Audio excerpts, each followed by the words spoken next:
Thanks, Jackie. Now, America's Black Lives Matter campaign started with a three-word phrase in an activist's Facebook post. Today, those words, which became a movement, inspired a protest on this side of the Atlantic. Campaigners chose the 5th anniversary of the fatal shooting by police of Mark Duggan to stage a series of demonstrations around Britain. One of those protests angered holiday-bound families by blocking access to London's Heathrow Airport. Our reporter Simeon Brown is at another protest in East London tonight. Simeon. Today, the Black Lives Matter movement made its biggest mark in the UK. Now, as you know, the Black Lives Matter movement began in America in response to the number of African Americans killed by law enforcement. It began as a hashtag online. It's now in the UK offline, but its presence here raises several questions. Firstly, is there a need for the same thing here in the UK? Secondly, what does it tell us about growing divisions in this country? And lastly, are their tactics effective? Today, up and down this country, we saw mass acts of civil disobedience that began in Birmingham, in Nottingham, protesters lay across the tracks of trams, and here in London, perhaps, before this protest took part, there was a huge act of disruption, probably the biggest yet. Holidaymakers on their way to Heathrow? No, as these drivers would soon find out, this group had no plans to go anywhere. This is the Black Lives Matter movement that swept across America in response to police violence. It's now in the UK. The banner said, "This is a crisis," a slogan that may have meant something different to those caught in traffic, like this man who decided he was taking the banner home. Before the police arrived, he wrestled it away before he returned to his truck, with some applause. So is this the movement Black Britain needs? Why are you here? You got no comment. I mean, you've called everybody down here. You've blocked traffic, and now you're saying no comment. You can talk to other people. Why can't I talk to you? So I did. So people have shut down this road in response to the epidemic levels of black deaths in this country. It's a tactic that we've seen in the United States where Black Lives Matter have shut down motorways before. But there are many people who would say the issues that are happening in the US are not the same as what's happening here. I mean, the deaths in custody are nowhere near what they are in the States. I think it's necessary because, as I said, this has been a hard, long struggle. It's been an issue that's been ignored in the UK, and people often say it's just a question for the US. But of course, we have our own context here. So these protests have been called in England's 5 biggest cities, and they fall on the anniversary of Mark Duggan's death. Riots swept through England 5 years ago following the fatal shooting of Mark Duggan by police officers. Deaths by officers are still a major area of protest, but whereas over 150 African Americans have died in the US this year, what do the numbers look like here? According to the Charity Inquest, since the start of 2011, 13% of the 172 people who have died in police custody or following police contact are from a black or ethnic minority background. That's a bit less than Britain's BME population. But past research suggests that black detainees made up almost 1 in 4 of deaths involving restraint and are 4 times more likely to be in the criminal justice system. But is this kind of protest the most effective way to win support?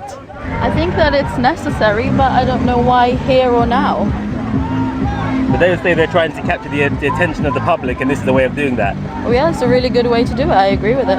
This, in my opinion, isn't the right place or the right time to protest, because there's people on the coaches that want to catch flights, you know, they're doing it, they're going about it the wrong way. What do you make of this protest? Oh, it's madness, mate. They need to go and get a job, don't they? But they would say they're trying to capture your attention. Well, they've caught it, haven't they? They've caught every single person's attention. Even if this protest has not won everyone's support, it's captured the headlines in the name of black Brits who have died in police custody. Many of the deaths in custody these campaigners are protesting about are historic cases. Some of them go back over 20 years. But the wave of protests in America has infused a new generation here. Today they promised to shut down Britain. They succeeded in shutting down this part of the M4. And they say this is only the beginning, and that Britain is heading down a new road of militant protest along the lines of race. Simeon Brown reporting. Well, in a moment, we'll be discussing Black Lives Matter UK with one of its activists and a woman who works in youth engagement. But But first, there have been dramatic developments in Chicago over the shooting by police of 18-year-old Paul O'Neill a week ago. The death of the young African-American had resulted in protests in the city. And today, the police released their own video of the incident at the request of the young man's family. Harry Smith reports.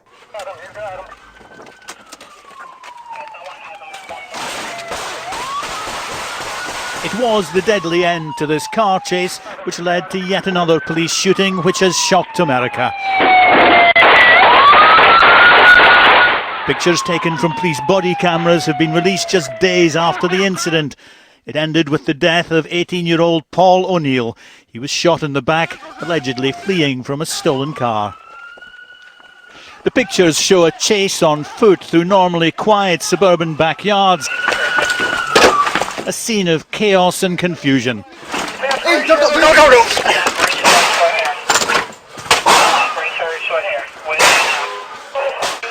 Your hands right back! Shoot at us. 7351 on Miro. We got one. Hey, you okay, man? EMS come up. 461 emergency. Can we get EMS? One policeman asks another, "They shot at us too, right?" The officer who opened fire says, "I shot at the car after it almost hit you. He almost hit my partner." You shot too? Huh? You shoot? Yeah. You? And they shot at us too, right? One. I shot at the car after it almost hit you. The family of the man who died viewed the pictures along with their lawyer, who said they just watched the execution of their loving son. Because what I saw was a cold-blooded murder. It was a cold-blooded killing. You don't even shoot, and you shouldn't shoot dogs that are running away. The pictures have been made public by the Independent Police Review Authority, which is charged with investigating police misconduct. Campaigners say not all the images have been made public, but investigators say it will form only part of their inquiry, which is now going on. Well, I'm joined now by Adam Elliott-Cooper, who's an activist with Black Lives Matter UK, and by Aziza Francis, a former regeneration officer with Lambeth Council and a youth engagement specialist.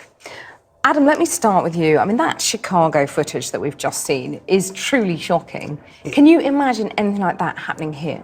I mean, it is very, very harrowing footage, and I really wish that there was this kind of footage when Mark Duggan was shot, when Jermaine Baker was shot, when Azelle Rodney was being shot, in the hope that we wouldn't have to go through the very long inquiry process that we have had to, and the families had to struggle as long as they have had to in order to try to get justice for those killings. Well, you mentioned those killings, but if you look at the figures in the States, 156 black men and women killed so far this year by the police. Shocking number. One here in the UK, one too many, sure, but isn't a different campaign needed here? Certainly, and a different campaign is taking place here. In the last 8 months, 3 black people have died at the hands of the states, perhaps more. Sarah Reid, Ez Mohammed, and Jermaine Baker, as I already mentioned. And so, yes, this is a different context, but it's not a coincidence that black people are dying on both sides of the Atlantic and disproportionately representing the criminal justice system at both sides of the Atlantic. Aziza Francis, is Black Lives UK getting it right? Is it doing a different enough campaign, in your view? In my view, I feel that Black Lives Matter UK have done amazingly well by bringing people together, bringing the community together, raising awareness globally. I think it's a great marketing tool to get your voice heard by the people all over the world as to the issues that are happening. However, I think there's a slight confusion as to what the agenda is and what are we asking for. On the 8th of July, there was a huge march from the South Bank with loads of different young people coming out and saying, you know, Black Lives Matter.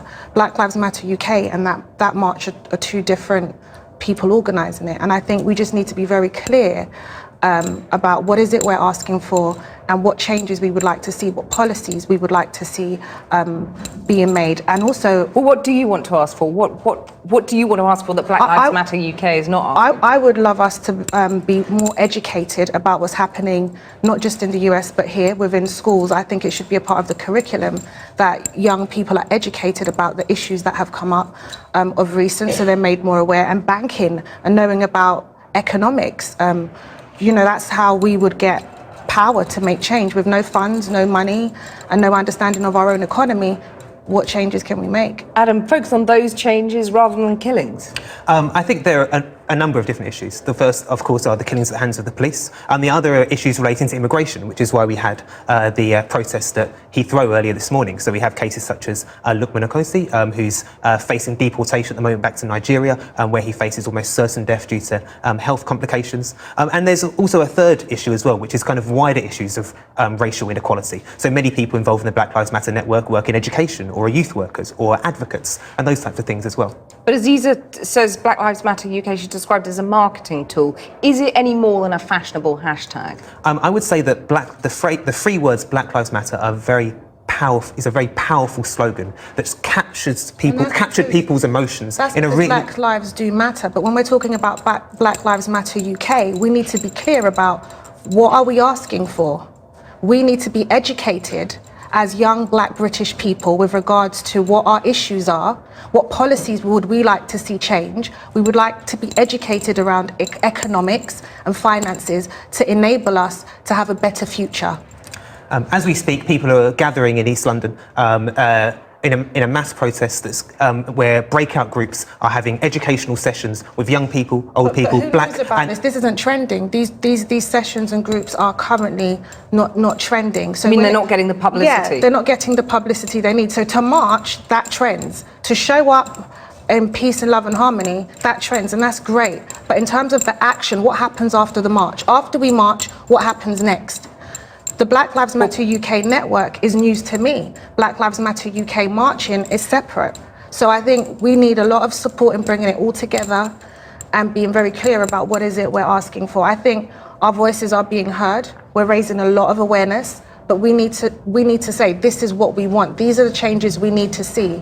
Adam, are the tactics that you use today, are they in danger of being divisive? You know, a lot of people going on holiday, a lot of people might want to rally to your cause. They might think twice after today, perhaps. A number of different tactics have been used for many, many decades in this country. So you have organisations like the Monitoring Group, who monitor police misuse of power and police racism and other forms of racial violence. You have the United Friends and Families campaign, who take legal action through the courts to try to get justice for those who have died at the hands of the state. You have educators, youth workers, many different avenues. This is just one of many different avenues of resistance. And I think that one of the reasons it's come to this quite, perhaps you might argue, is an extreme form of radical protest, is because many of these avenues of resistance have not brought about the necessary changes for the Black life and Black dignity that we all deserve to be fully recognised in this country. Adam Elliott Cooper and Aziza Francis, thank you very much for joining me. Thank you. Jackie.